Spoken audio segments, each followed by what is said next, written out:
Kære Lone, hvorfor er Cajun-mad strengt forbudt på havbunden? Kærlig hilsen, Leif Davidsen. Og så står der PS. Tak for nogle ophidsende liveshows. Wow, den var alligevel... Hey, ho, hummersuppe. Det er faktisk det er et svært spørgsmål, og jeg må indrømme, jeg kan ikke svare på det. Men det er der til gengæld nogle andre, der kan. Nemlig manden, der ved for meget. Take it away, Smokey Spartacus.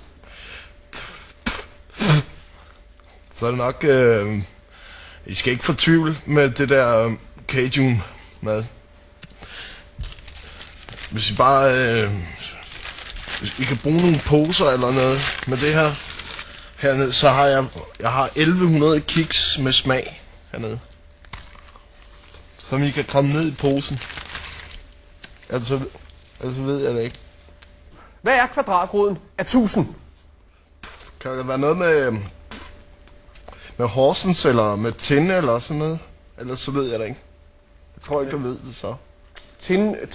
Tin synes jeg... Tin synes jeg lyder rigtigt, for det har jeg hørt om i hvert fald. Så det er nok det. Hvordan transporterer man druer, fordi de er så svære at håndtere? Kan du klare den, Smokey Spartacus? Det kan jeg godt. Gode druer, eller fine druer, eller bare druer med stilk, de bliver tit for de stød, og nogen kalder dem ved navne. Fortvivl ikke, jeg kan hjælpe dig. Det man gør, er, at man bruger termokanner af fineste kvalitet til opbevaring og transport. Der er ingen, der kan se dem. Ingen kalder dem ved navne. Det kan godt drille lidt at få dem derned. Det kan godt snyde lidt. Det kan godt være svært. Fortvivl ikke. Jeg har lavet en trakt. Så gør man det, at man har sine druer i en nylontrakt, som sådan her, ikke? Og så kan man få dem ned. Kunne I høre det? Skulle det være en drue? Hvorfor er maltwhisky billigere end en skål drakmer? I skal ikke fortvivle. Det er noget med whisky, det kommer i eller bliver leveret i sådan noget med karton eller pap. Nogle gange.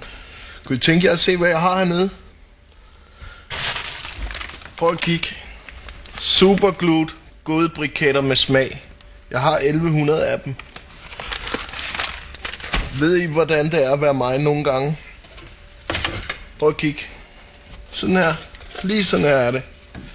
Så er det mig. Det der nede. Lige her. Den der nede ved det grønne. Eller der. Så ved jeg det ikke.